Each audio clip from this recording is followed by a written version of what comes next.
That young man from Southeast have an NGO, a non-governmental organization, where he raises money to heal the sick.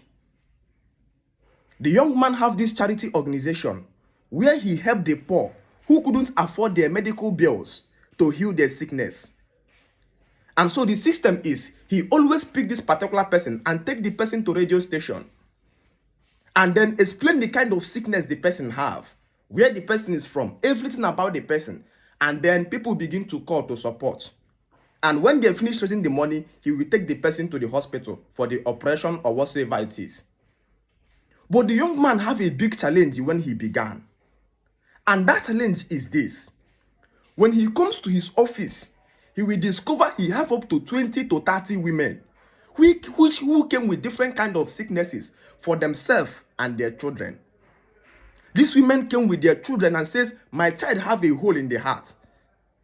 These women came with their children and says, my child was born without an opening of nyash. We need to open his nyash.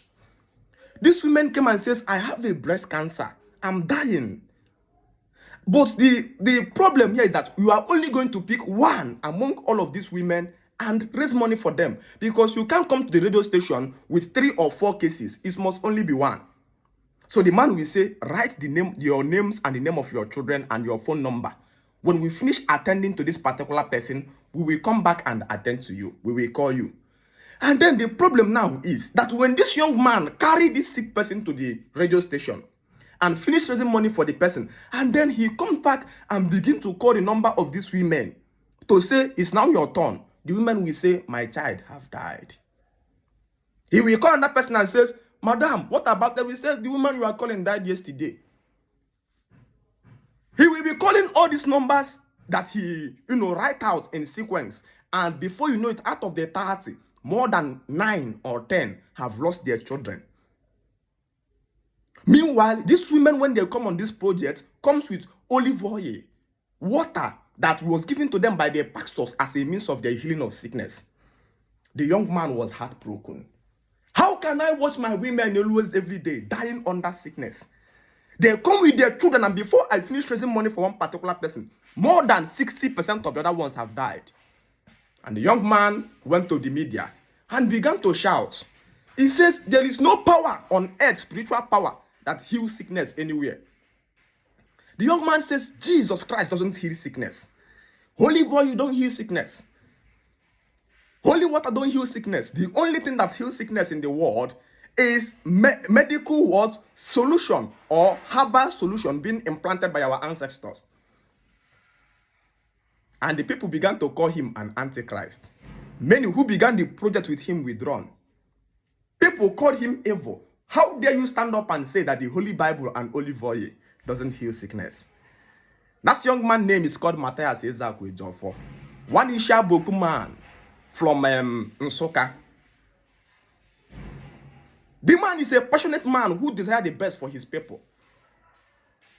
But because of the death that he witnessed in a program he began, where the death of people is caused or sponsored by the irresponsibility of the government providing free medicals to children, newborn babies, and then the church is protecting the irresponsibility of that government. And then the man began a project he called Omenana Buzezokunando, where he unveils, like a woman unveils the clothes before a man. He unveils the nakedness of Christianity to the whole world.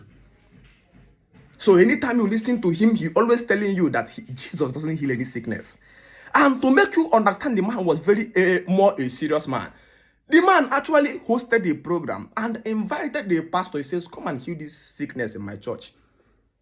The woman came after 3 days fasting and nothing happened. And that man has been preaching a message of emancipation in Africa. He began a movement of liberation in Africa and Southeast that is going to touch across the stratosphere of Africa to engineer change. Because once we wave away the point of irresponsibility, we start thinking about how to hold ourselves responsible for our life. But Africans fight a man who projects truth to them. But we are no longer afraid of the fight. His message has begun to spray like the fire of the Hammertime. And people in all over the globe are becoming to realization that Jesus Christ have no power anywhere. But for me, my ideology is about Jesus Christ is beyond healing sickness. I contextually, ideologically understand Jesus as a criminal that the West marshal to their colony countries as a manual of colonization. Jesus Christ is a culture of a particular Western people. That's why Americans, England can never play with him. It's a culture that sponsors criminality and taking of people's land and asking them for forgiveness of sin. Thank you so much.